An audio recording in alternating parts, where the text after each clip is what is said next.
dissertation focus, which was our first interview together, was on my dissertation, was on looking at LDS women and their experience of sexual agency growing up in a patriarchal religion and framing of their faith and their identity and so on. And so looking at the ways that women within the LDS Church experience sexuality and choice and selfhood. And so a lot of my work has been really around working within the meaning frames that many LDS clients inherit and how it impacts their sense of self and identity and sexuality, and helping couples within that meaning frame to create stronger relationships to themselves and to one another and so on. So anyway, that's the work I do. And briefly, how would you maybe take a few bullet points from what you've learned working with this population that would really kind of apply to a lot of people, and especially a lot of people maybe coming out of more religiously conservative backgrounds, because I feel like there's a lot of similarities. Yeah. Well, one of the things I think in general is that's part of the kind of human developmental experience, and this is partly my training with Dr. Schnarch, is that, we start out from a framing of what do other people want from me? What makes me be a legitimate self in this community? And so we're highly attuned to what is expected of us. And we do that whether or not we're in a religious community or a non-religious community. There are mores and expectations coming out of a family and a community and a society that one understands and in many ways start to mask who they are and shape who they are to be able to get the approval from whatever group they are participants in. So in some ways, working within the LDS community, those are just much more explicit and punctuated. And it's not so different than growing up in any community. It's just what are the particulars of that community? What are its strengths and its challenges? And so a lot of times this need for people to tell you you're okay gets codified within communities. It's like, my sister would argue, who lives in New York City, we have our own codes here. It's like, what shoes do you wear? What? In some ways, it's very, very open and accepting. But if you have the wrong shoes, she says that could be a problem. And so, I don't know if that's fair. But, every communities, we just tend to do this, ways to kind of assess one another. And so if you're not attentive to it, it can define and deeply kind of hijack your life in a way. You need those to start out, but do they become so definitional, so rigid that you have a hard time really growing or coming into your own and being true to who you are and your unique expression of humanity in the world? And so I'm working within a specific population because I know that population well. I know its strengths and limitations well. And so it's sort of my specialty. But when I'm working within the non-LDS community, there are just different versions of that same growth process. And so what does it look like for them? And what are the inherited ideas? And what are the things that they may need to grow out of if they're going to be their strongest selves and most capable of intimacy? Because if we're too defined by what everyone wants from us, it inhibits our ability to be capable of intimacy, emotional, sexual, or otherwise. Right. And so, you're hitting right into kind of some of the concepts that I think Schnarch was, very much framing his whole theories on. And I know he was influenced a lot by Bowen theory, which is where we get this word kind of differentiation. But tell me a little bit about I know that you followed Schnarch probably a little bit more closely than I did. I believe you did go to some trainings. I've gone to some presentations of his and watched him present, but I think you went a step further than that. So tell me a little bit about your experiences with him and what trainings you went with and et cetera. I did a ton of training with Schnarch. I don't know if you know. I was in his home a lot. I did a lot of practicums and clinical work. I did not know that. I did not. So I knew him very well. Okay. And okay. Well, I'm sorry because then that kind of compounds the grief that you're experiencing as well. So I didn't realize you knew him that personally. Yeah. It was completely shocking for so many of us. And it was a heart attack. He thought he might have COVID, went in to get tested for it. And then he didn't have it, but they didn't sort of think to look for something else, like what might be going on, that he was feeling so fatigued. And so anyway, but, and he died later that day. So it was very sad. But yeah, so I did a lot of training, a lot of not just theoretical training, which were a lot of his workshops and seminars, but also a lot of work on how do you actually facilitate change within people. But maybe I lost track of your question. So anyway, I started training with him, I think like in 2011 maybe, and did multiple things every year, So anyway, but yeah, that's very cool. I mean, I know that he offered trainings for therapists, and there were probably different levels. I'm guessing you went through all of that with him. Yeah, exactly. And so, yeah. Okay. Yeah.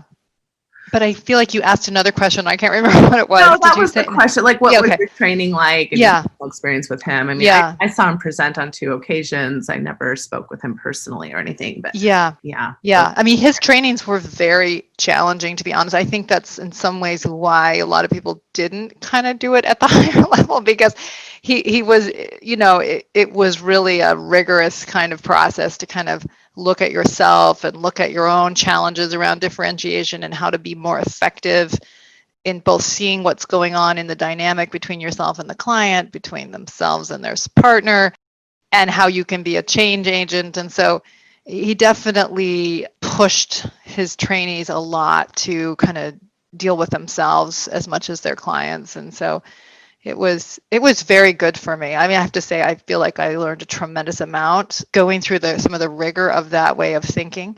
I would both look forward to and dread the trainings. Honestly, I'd feel both things, like, oh, it's coming, it's be exciting, and I get there, I'm like, oh my gosh, it's gonna be a drag. Right. Well, and he was fairly controversial in his personality and in his presentation style. People either kind of loved him or hated him. Yeah, and some both, Yeah, every time I listened to him, I was like, you're fairly brilliant, and I can follow, and maybe you're a little too, like, I kind of have some of those feelings. Like, I think a lot of people did. Right. And so it was interesting because he was talking about this intersection between connection and also independence, right? Which is what we're into talking a little bit about with differentiation. And yet, he would get kind of feisty and kind of, challenge people and not always. Maybe I think it's hard to be as therapists, we think we need to be friendly or he would challenge all of that, I think. And he's it's hard to be as brilliant as he was, quite literally. I mean, he was really brilliant human being, and not have some of those limitations that are also your strengths. Like, in some ways, his ability to think independently was precisely why he was able to kind of challenge many of the kind of standard approaches within the field, because he was sometimes indifferent to how people felt about what he thought, which was also his liability, and so it's hard to ever escape those things. But I think he just changed the whole scope for what's happening in marriage and family therapy, and also sex therapy and things of that nature. So let's dive into, I mean, we could dive into lots of different things. I mean, there's definitely lots of projects he was working on, but I think what he's most known for is the crucible, right, of sex therapy, and these kind of ideas that took Bowen's differentiation and really kind of melded that into a very well thought out model. I mean, you can correct me where you think I'm wrong in explaining that, or I think absolutely that's right. So he took, I think Bowen, who started thinking about therapy from a very different paradigm than most of the kind of post-Freudian analytic behaviorists. Bowen was thinking more about, and you probably can speak to this better than I can, even coming from a marriage and family program, but thinking about the person in relationship, in context, and that people are always operating within relational systems. And so it's kind of a web of dependency, essentially, or a web of connection that deeply shapes the individual experience, that in reality it's happening within this other context of relationship. So just as an example, if you think about like a typical dynamic in a couple is a pursuer and a distancer, or to use attachment theory language, the anxious attachment and the avoidant attachment is a very typical dynamic. But in reality, both people are, from a differentiation frame, both are immature. They both have anxiety and avoidance. but they play it out within a relationship by kind of taking on different positions within the same immaturity. So it makes one look super anxious, needy, the other look like they need nothing, and in reality, they're punctuated and sort of artificial exposures of who they are, because there's actually this larger neediness that's operating within both people. So if you're going to do effective therapy, according to Bowen, you have to understand this systemic reality to understand the person you're treating, because they're operating within this web or within this system. And so it's helping people to kind of, a good therapist is the third view and can see the system at work and can sort of interrupt that system enough for people to, another kind of fundamental Bowen idea is that anxiety gets handled within the system rather than within the individual. And the more it functions within the system, the more comfortable people are. If you can diffuse it into other people, if a parent is anxious and they yell at their kids, they're diffusing their anxiety into the whole family system. And in a way, it makes them feel better. Everybody's anxiety goes up, but the parent actually feels better for a bit. And so it's a very tempting thing to do. It's also very contagious. If you can tell your parent's anxious and you quickly loading the dishwasher, you're trying to bring your anxiety down by over-functioning for the parent, for example. So Bowen talked about how anxiety is quite contagious and then shapes behavior within the system. For a system to get healthier, you have to stop diffusing it into the system and start taking more on within yourself for the system to get healthier. But that's such an uncomfortable process that we instinctively avoid it, and we instinctively do these behaviors that feel better to us, and we have ways of justifying narratively. So a good therapist is bringing awareness and sort of breaking those systemic anxious patterns so people can take more onto themselves and bring the functioning of the group, of the system, of the marriage up. And that's highly related to this process of emotional maturity and also the capacity for intimacy, like to actually know another person and tolerate being known, which requires the capacity for solitude, capacity for self-regulation. And so you have to break this anxiety system from taking over, essentially. No, that was a very good overview of all that. And it's tricky, right? Because like you said, the anxiety serves a purpose. Many of these kind of patterns and ways that we've been trained to react come from intergenerational systems. That's right. And that's exactly right. That Bowen was looking, I think before Bowen, we were looking primarily at an individual, like an island. And yet Yes. we know that we are pack animals. And like you Yes. explained at the very beginning, we've got groups and societies and tribes kind of informing us of how you're going to survive if you're going to be a part of us. Right. Exactly.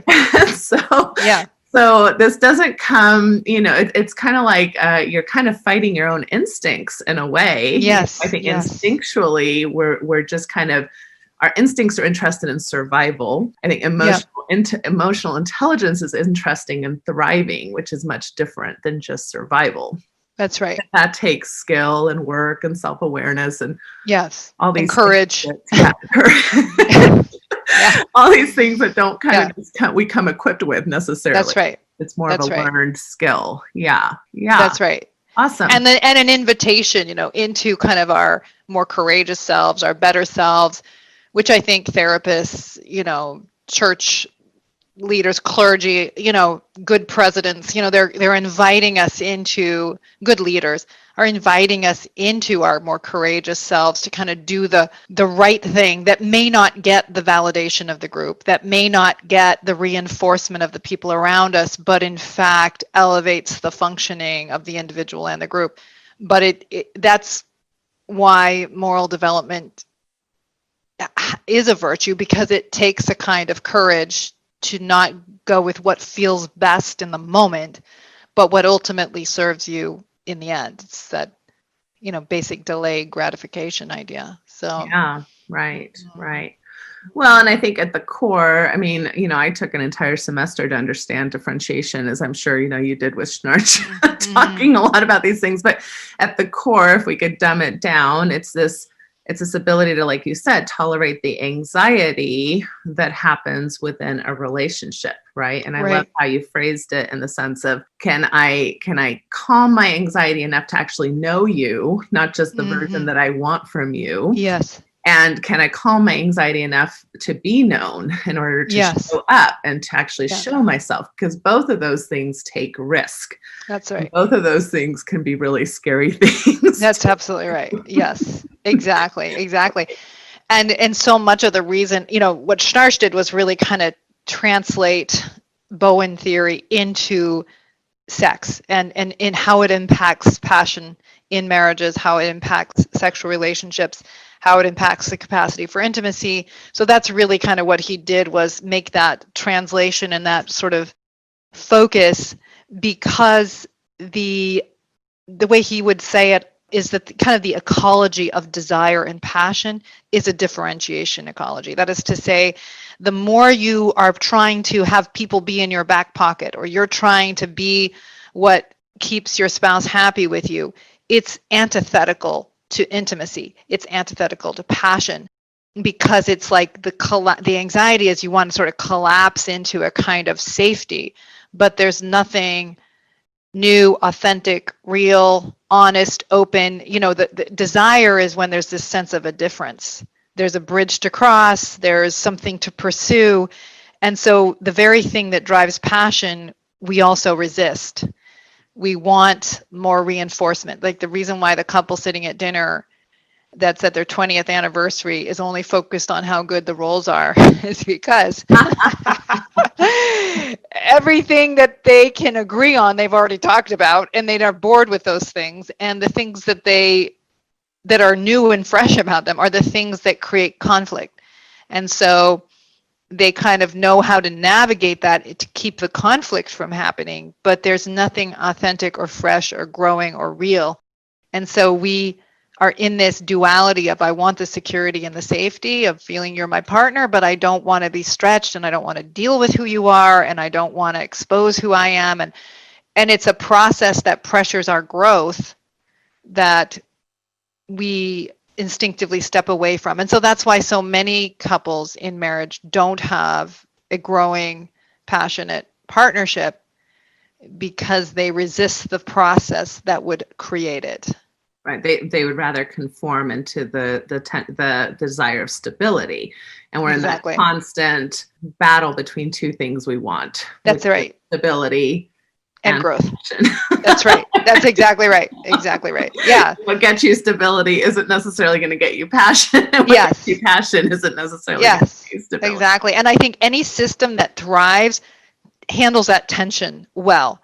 They grow enough to stay relevant. They're stable enough to not blow apart. But if you get too rigid, you blow apart. And if you get too flexible, you blow apart. Mm-hmm. So it's like, can we kind of navigate that with wisdom? Same with any relationship. Is there's enough freedom for you to be yourself, right? And enough, there's enough freedom for me to be myself, but still be true enough to my relationships. What's that dynamic tension that I'm true enough to both? And, that's a process. Mm-hmm. Me versus we. Absolutely. Yep. Okay. So having said all that, and I'm glad you brought up, that this really was the bridge into sexuality, because what other topic do we have so much anxiety about? So true. Sexuality. Yes, exactly. Yeah, no, exactly. It's like the biggest, sexuality for all of us, I think, is a source of anxiety. Like we instinctively kind of know to hide our sexuality from an early age. And that has, modesty has an adaptive quality to it of like kind of masking sexuality until a certain level of maturity and so on. But it's also very personal to ourselves. And societies have generally not handled sexuality very well. I mean, there's a lot of handling of the fears around reproduction and all of that by shaming it. And so religion, of course, has done a lot of that, but societies in general have done plenty to do that. So given that both, I think, instinctive anxiety and then cultural and societal anxiety, when it comes, like what we all want, like at least what we say we want, is to be known and loved all the way through. Like our romantic fantasy is that somebody will meet us and love us and adore every inch of us And, and we'll be like, finally, somebody gets it, how great I am. Not Exactly. unrealistic at all. No, of course, exactly. It's just, you loser, don't get how great I am. Okay, so of course we all want that, but to actually be somebody capable of creating it is an entirely different thing. You can have it in the fantasy stage or the beginning stage, right, where you really don't know each other very well. So we all want that, but I think to actually create it, you've got to basically come to terms with yourself enough, which is its own challenging process. Can I accept myself? We're much easier to be upset and angry about the validation we can't get from a love partner than how we may treat ourselves just as poorly. We usually do. If you have somebody who's dismissive of you, usually the person they're dismissive of is also dismissive of herself or himself. And so, but it's easier to fight with other people than with who you are and how much you can really accept your sexuality or accept who you are as a person or accept your eroticism or whatever it may be. And so these issues get played out so much in couples, but it's easy to be distracted by the issues in the couple from what's lying within the person and the level of acceptance and self-development that needs to happen to be capable of creating something more open, freer, spontaneous, because that development within the individual hasn't yet happened. Yeah. And so let's dive into these 4 kind of points that he talks about in regards to, I think, kind of the equation per se of getting to the point where you're well differentiated. The only disclosure, or I guess, little thing I'll say is we're going to talk a lot about the self. And I think it's a really good place to go. From my own perspective as a therapist, I often find myself saying the only person you can control in this whole situation is yourself. Be nice if we could control your partner or your kid or your parent, but we can't. So you're here with me. So let's focus on that. At the same time, I don't want to be flippant about that. I do think it's fine to need a system. I think it's fine to expect other people to also, work on themselves. And so I don't think, I don't want this conversation to come across as, the only place where responsibility lies is with whoever's listening to this. So I don't know if you want to. Well, one way I would say it is about yourself, but it's yourself in relationship. And so that is to say, let's say, for example, you're with somebody who refuses to choose you, refuses to bring their best to you, refuses to really invest in the partnership. Part of your growth is seeing they're making their choice. They don't want to open themselves up any more than this. They are basically wanting the marriage or the partnership to happen on those terms. I stay in pursuit. You can sort of be behind a wall and not really invest. And that's the way you want to do the marriage. Well, the part that is you waking up to that enough, because a lot of people in that, the position I'm making up right now, but they just stay in pursuit. They keep thinking, if I do enough, if I'm lovable enough, I'm kind enough, I'm whatever enough, I'll get this person to love me. And so the work I would be doing with that individual is to help them be awake to the fact that this person, no matter what you do, wants to be pursued, but they don't want to stick their neck out. You have to make a decision about whether or not you're okay with continuing to take on 80% of the responsibility of this relationship or not. Right. And what's driving that in you that has been acceptable to you? What does it mask for you? What does it allow you to not deal with? So it's not that, hey, they can single-handedly change the relationship. Of course, that's not true. But they can grow up their half of it enough to really make a solid decision about whether or not they stay in it. And or as they start unhooking and not doing 80% of the work and they're genuinely handling themselves, well, then the other person will track the difference, and it's an invitation for them to deal with themselves, or that the partnership will break, essentially. Yeah, no, exactly. That's a great explanation of that, because in essence we're in dances with one another. So if you're used to doing the cha-cha-cha and then all of a sudden one of you decides to start doing the waltz, that's even if only one of you is making those shifts or those efforts, it's going to affect the system. And then you can see how that system responds and whether or not that's a positive response or not. according to your goals of relationship. So, okay. So first point is some of what we've been talking about, a solid, flexible self. Yeah. You want to talk about what Schnarch is talking about when he quotes? So he's talking about, basically the ideal self, a self that's really developed, is both solid and flexible. So that is to say, and it sounds contradictory, and in a certain way it is, but as you mature, you start to better understand what that means.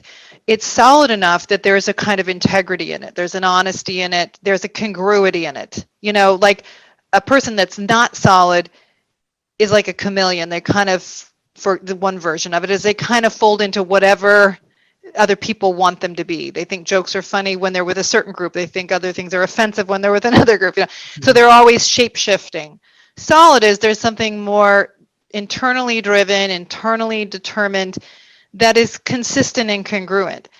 But the paradox, perhaps, is the more solid you are, you're not rigid, you actually can be flexible and adaptive because you feel clear that you can hold on to who you are, that you can still be true to yourself and be flexible or adapt to what is needed in a given situation. In part because as you get more solid, you are also more developed, and so you have more ways to be yourself and be true to yourself. Mm-hmm. For example, I'm working with a client where he must always be in a superior position and helping other people to feel like himself. So the only way he knows to do warm relationships is where he's helping somebody who's needy. Well, he resents the fact that his wife is always needy, even though that's how he's insisted that the relationship be. The only way she can be with him is to need something from him. So that's a very rigid self. As he gets more solid, he's then more able to be with people, not when he's just helping, but maybe he could be helped. Maybe he could just be with them and enjoy their company and doesn't have to be in a servicing position. So as you get more solid, you're also not having to be in these dependent positions or rigid positions. So that's what solid flexible is. You get more honest, more integrity, but you have more capacity to adapt as well. Yeah. And so in a sense, when you're thinking about from the sexual perspective, that's really important, because if you're planning on having sex with anybody, really, you're probably going to have to face some compromise, some negotiation, some flexibility, some ideas you hadn't thought of, Absolutely. And yet still stay core to yourself and not feel like you're selling yourself short or accommodating somebody or falling into duty type sex or, things of that nature. Right. Not to mention, like, if you want sex to stay interesting and still be with the same person, it's sort of the ability to bring other aspects of yourself or to try on different parts of yourself, like role play or playing different dynamics out. And that can feel really threatening. It can come from a needy place, that flexibility, like, I'll be whatever you want, just love me. Okay, that's the needy version. But the solid version is more like, well, I can be me and I can try that. If that makes you happy or that you would enjoy that, let's try that, because it doesn't feel threatening. So you have more flexibility and more ability to kind of tolerate uncertainty within the partnership, which keeps it alive and keeps it interesting and allows more parts of yourself to be knowable even to you. Mm-hmm. Right, because that's an ongoing process, right? Is knowing ourselves. Yes, I hope. Yeah. Totally. Good. Awesome. Okay. So second point that he makes is kind of this idea of quiet mind and calm heart, which is in essence kind of, I think, talking about self-soothing, understanding yourself, being able to settle in times of anxiety, which is very hard to do. In my Italian heritage, I find that very hard to do. So. That's awesome. Yeah, exactly. So, but it is this self-regulation challenge. And, he's saying it as sort of the ideal developmental thing, is that the more developed you are, the more you can self-regulate in the face of challenge and anxiety, the more you can handle the pressures of being human that are being placed on you at any given time, and to self-regulate enough to take functional action. And so any good or sort of ideal version of self-regulation is helping you be able to make a functional response. There's a lot of ways that we may soothe ourselves that are dysfunctional, like getting drunk or doing, spending money or whatever it is, spending money you don't have or whatever, like doing something that makes you for a moment feel better. but that actually doesn't help you deal with your situation or makes your situation worse. So the ideal thing is that it helps you come to your wisest mind to be able to do what is needed. Right. Yeah. And this, again, to my point, goes kind of against that reptile brain that we have that instinctual fight, flight, freeze response, which, that's right, again, can be very helpful in a moment of survival. Very helpful when saber-toothed tigers were around. Very helpful when there's a bear chasing you. Right. Not so helpful when you're facing your most loved people, like your spouse or your kid, or trying to make a sexual negotiation. The fight, flight, freeze response can be really detrimental. Really dysfunctional. Yeah. And we live in a society that's like high anxiety, like information flying at us all the time. And so we've kind of constantly got this response as if we're being chased by tigers, and none of us are.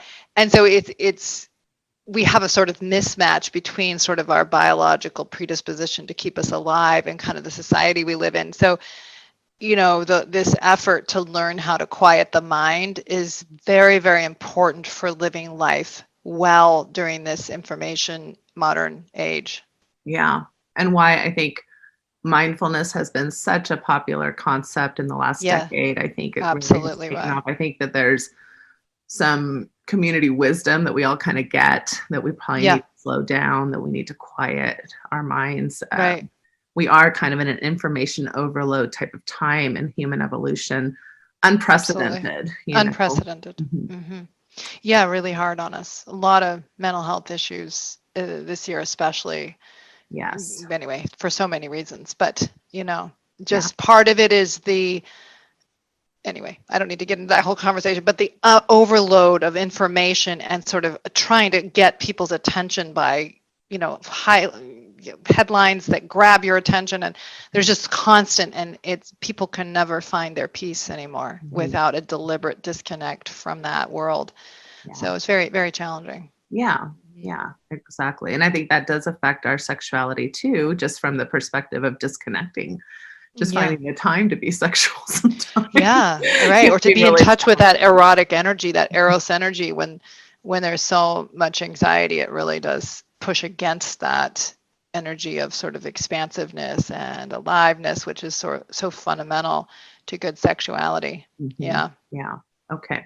So point number 3 in this crucible approach is grounded responding, which I think piggybacks on this coming at, decisions and reactions from this kind of more calm, thoughtful approach. So you want to talk about grounded responding? Yeah. So to your point, exactly that. First of all, these are 4 concepts that all matter in and of themselves, but they're all connected to each other. So a grounded response is exactly that. That's your kind of in a deliberate, thoughtful, you're responding to the situation from your wisest mind, from your most honest position, from the response that has the maximum benefit that you can do, and not just a kind of reactive, push something away. We can be overreactive and angry and explosive, and everybody knows that that's a problem. But the other way we can have a dysregulated response is to be avoidant, to not deal with problems, to let them get bigger and bigger and bigger until they've become, overwhelming. And so a lot of people are underreactive to their problems. And so a grounded response is that you're dealing with what you need to deal with in the day-to-day so that it doesn't catch up to you, but you're also not overreacting to the pressures that life puts on you as well. Yeah. Well, and when I think about some of the examples that he posts on his website, as far as ways that we can kind of understand when we're not grounded responding, which, are kind of like anger outbursts. You mentioned one, yelling at your children. Sometimes the black and white thinking about, if you betray me in one way, never again will I interact with you, so kind of cut off type of reactions. And in some ways, I think aspects of our culture actually promote these as like being strong and being, super, stand for what is right. And sometimes we don't have kind of the cultural intelligence to know maybe we need to be a little bit more tethered and balanced. Yep. And a little wiser and what's actually going to help us solve this problem and what's really right. Exactly. and right, what's the best path forward, even if it's a slower path, but it's a more productive one. And we need that kind of thinking to really ultimately keep growing as a society and as individuals.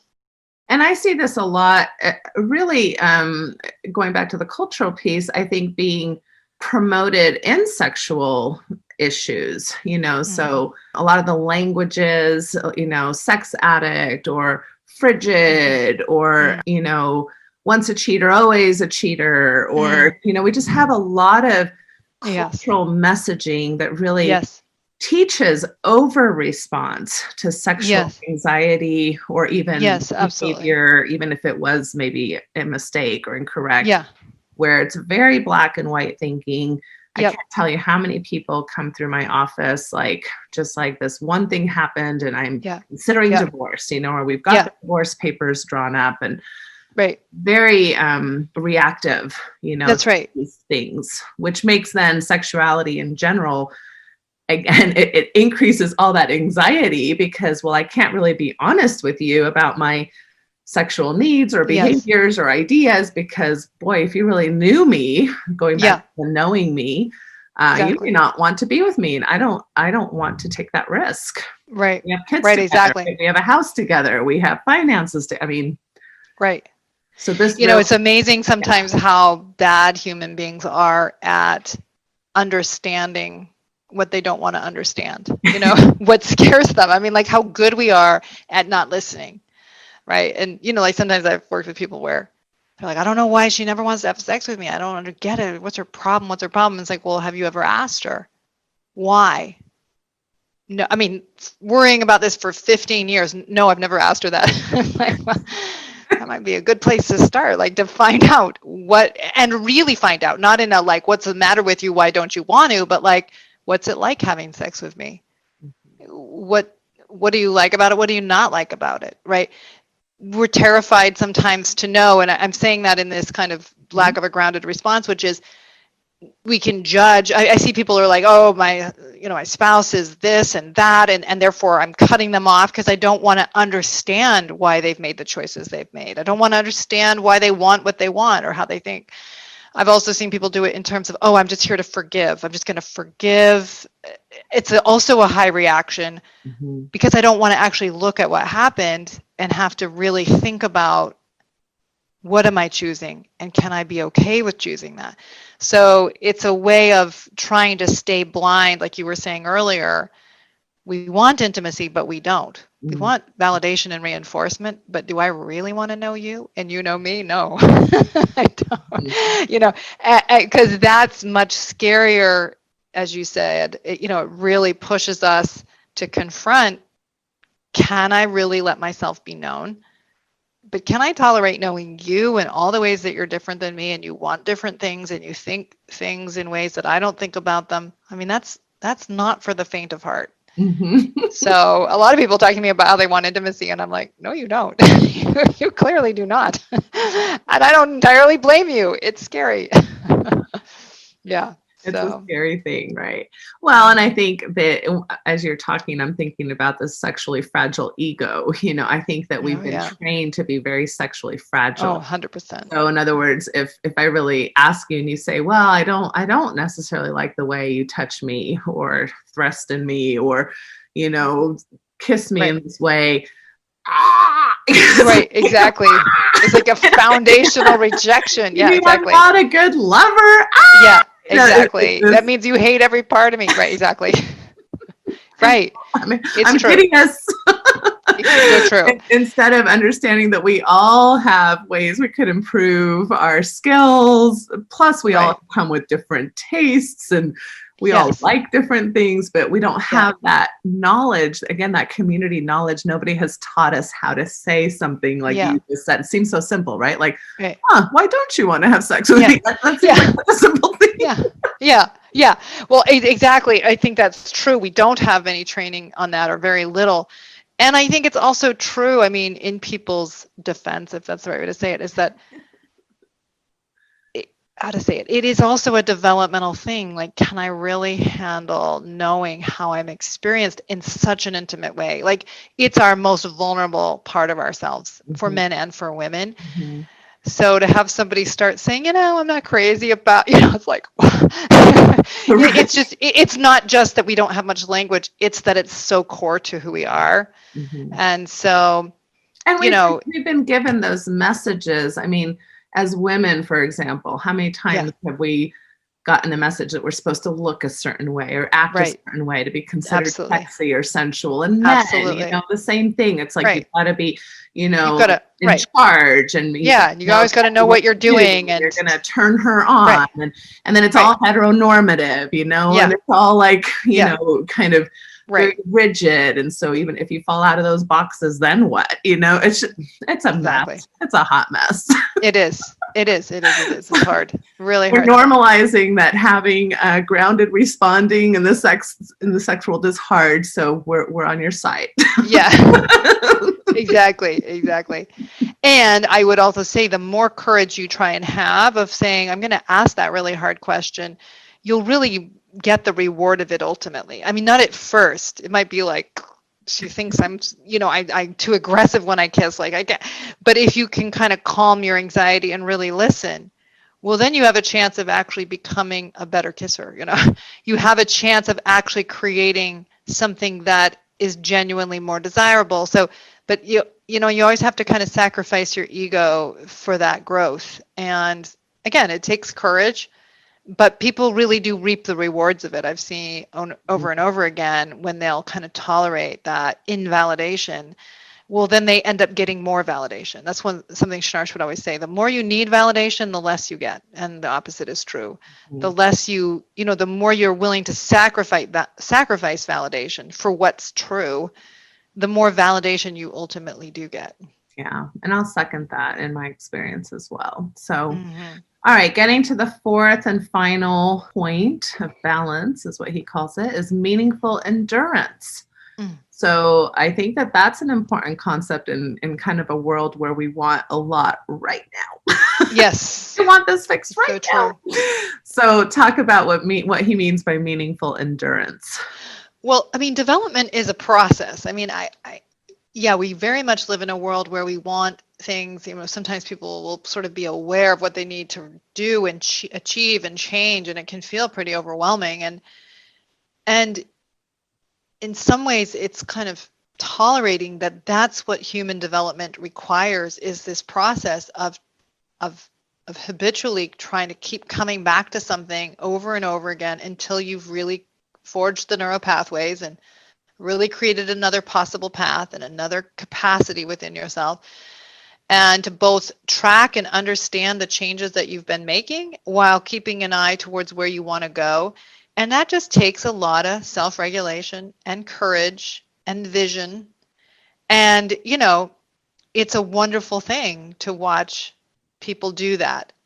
But a lot of times we'd rather kind of retreat into just a kind of, well, I tried and, nothing's ever going to change. It's an easier place because it asks less of us than, I really want to develop something.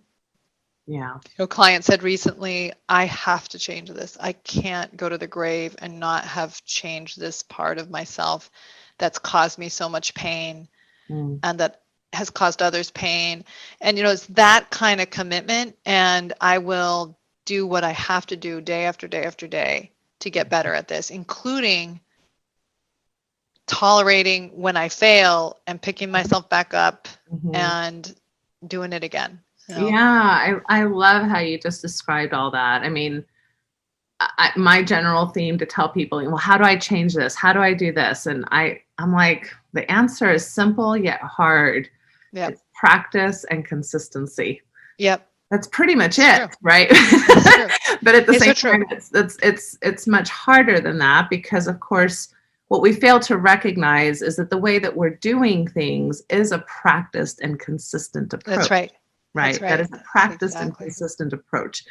So we know now through neuroscience that we have plastic brains, which means it can shift. Old dogs can learn new tricks. That's really great news. Yes. At the same time, you now have that to, your brain has been pruned over 50 years or however old you right, are to do precisely be who you are today. So exactly. you're also working against that So history. you're having to lean into this new practice and new consistency, which doesn't feel, it feels foreign, it feels uncomfortable, it feels corny, Yes. even, it feels Yep. weird. And that takes a lot of effort. And I like what you said too, which I say usually, you know, I think a lot of times couples come in with like a behavioral aspect that they're upset about, right? So Mm-hmm. they look at porn too much, or they don't wash the dishes enough, or they don't help me with the kids, or whatever those complaints are. And I'm like, well, if you think that you're going to come in with that complaint and this person's going to say, yeah, I agree with you, and I'd like to work on that, that you're going to go from 100% to 0% or 0 to 100. Right. That's just not going to be it, right? Yep. So we're going to like hopefully make progress, but it's going to look a little bit like the stock market. And if you're making like 50 to 60% shifts and changes, that's phenomenal, especially in the short amount of times people are usually with me, which is 6 months to a year, you know, about. Right. Well, and the other added thing, which is not only are you working, in my opinion, against your own neural pathways, your own anxiety regulation patterns, and so on, you're also working, when it's in a marriage, within a system in which in some ways they are dependent on you doing your dysfunctional thing to keep their dysfunctional thing going. Exactly. So you not only have your own, you have somebody who is wanting, I mean, on one level, not wanting, they want it to be better. But on another level, this is where I'm most comfortable. Mm-hmm. And so to really break that pattern takes some sustained courage and self-awareness. And so it's not easy. It's not easy. But it's also not that people don't do it and can do it, because they do. And especially the more they can track, you know what, we don't go there as fast as we used to go there. We can still go to that bad place, but we're slower to get there. And when we do, we can stop ourselves and stop and move forward. So that's what it looks like too. It's not that you never go to that place again, usually, but that you're much slower to get there. And when you do, you can stop it, short circuit it, and get back onto a better path. But that's meaningful. You know, that's real. Yeah. I had a couple the other day say, well, we got into the same old fight, and then we remembered our session, and then we just cracked up laughing for half an hour. Yeah, exactly. Oh, great. Like, that's a huge win. Yeah, that's awesome. Exactly. Exactly. That's awesome. So that's really great. Yeah, so that's kind of an idea of some of David Schnarch's work and how pivotal it's been, and thinking about lots of different things. Do you want to talk about any other projects he was working on, or any other things other than this kind of approach? Because I know he was working on lots of new things. Yeah, he was, so he started doing a lot of work around trauma and regressions. And so he wrote a book called Brain Talk, which is a really, exceptional book on looking at trauma in early childhood. And by trauma, he talked about something called disgusting parenting. And what he means by that is, in our sort of moral development as human beings, very close to the disgust response that keeps you from eating poisonous things is this brain, it's an autonomic brain reaction around morally disgusting behavior. And so when the brain has that reaction, it's having it cross-culturally. Like it's not wired in by what the society teaches you is acceptable, that if you see a parent harming a child or sexually molesting a child, that you automatically have that response. And it can be even subtle moral offenses, but still significant. The reason why it matters is because when a child's subjected to that morally disgusting behavior, it really impacts and impairs their brain development.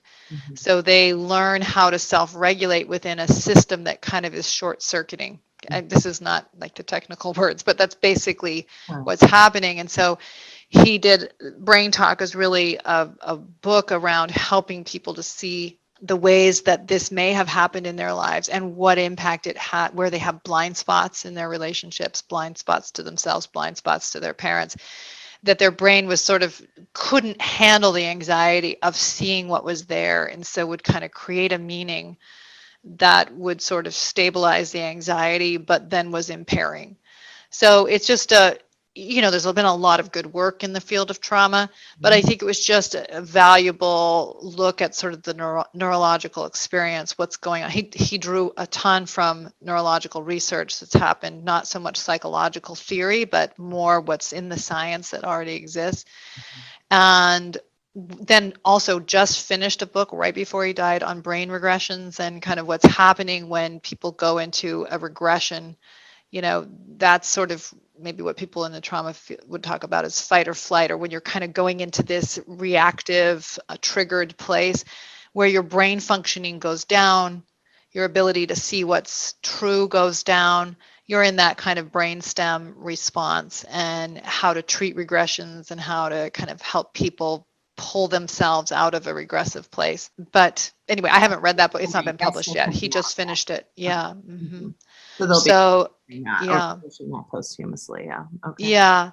And he was also really trying to train a group of us to be able to really take his work forward, and so that just got cut short because he really was. We were all hoping for another 10 years, but he was certainly in the process of trying to, systematize some of that and kind of get it set up, which he did do quite a bit of. But his daughter and wife and two of his most senior colleagues, people he was training, 20 years ahead of me, are working on a lot of that and figuring out how they can continue to train people and, continue to bring his work forward. So good. That's so good to hear. Yeah, that's really, yeah, that's, you don't want all of that wisdom to be lost. And another good thing he did is he recorded a lot of his trainings in the last few years. So a lot of that's also available in that form, or will be available in that form. So right. Wonderful. Yeah. Well, thank you so much for your time tonight. This has been really a wonderful kind of, first of all, just reconnection. I haven't talked several, months, if not years. Has it been years? I know. I think it's been years. It's been so long. That's too bad. I know. It's just how it is. We're both so busy, Life is like that. Any closing thoughts, whether about his work or his life or just your own feelings?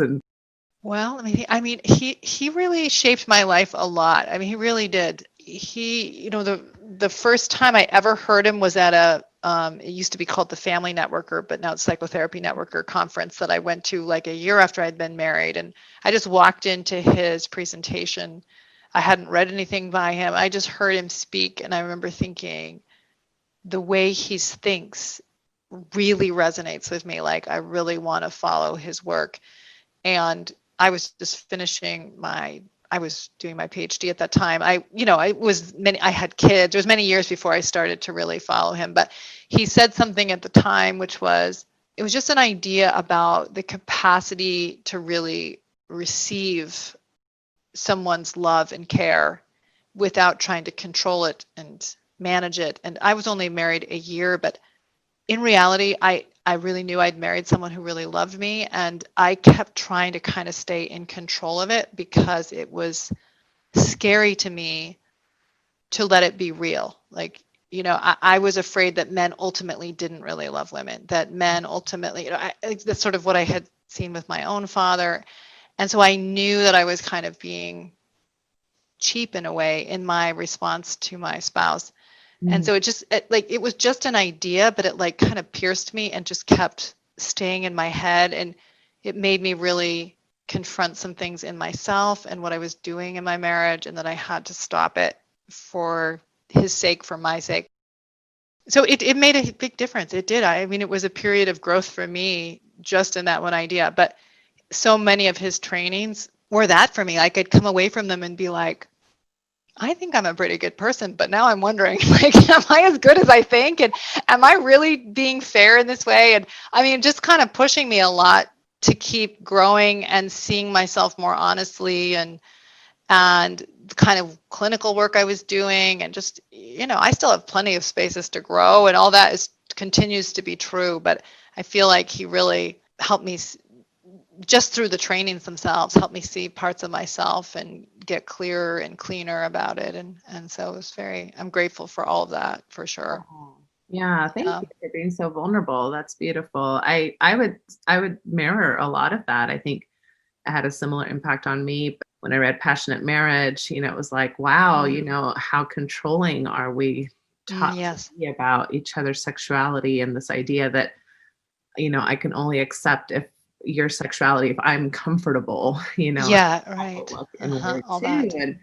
And I think there's a lot of gender issues there too. I mean, in some ways, we have patriarchy and oppression. And so as women, sometimes I think we do micromanage more Yes.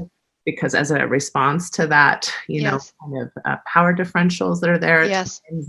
Yes. And then We find our way to get our power. Yeah. our Right. most intimate relationships, are where Yeah. that plays out. And Yep. so instead of stabbing the patriarchy, I'm like stabbing my spouse, Yeah.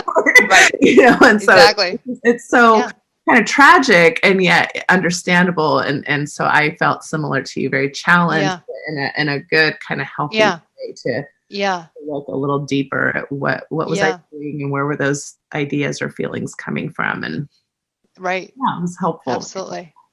Yeah. That's Well, great. thank you. I hope everybody's enjoyed kind of getting to know David Schnarch through us, through people who were influenced by him, through therapists who were influenced by his work, and appreciate your listening. And Jennifer, I hope you have a great evening. Yeah. Thanks, Natasha. So fun to be with you. Ooh, yeah.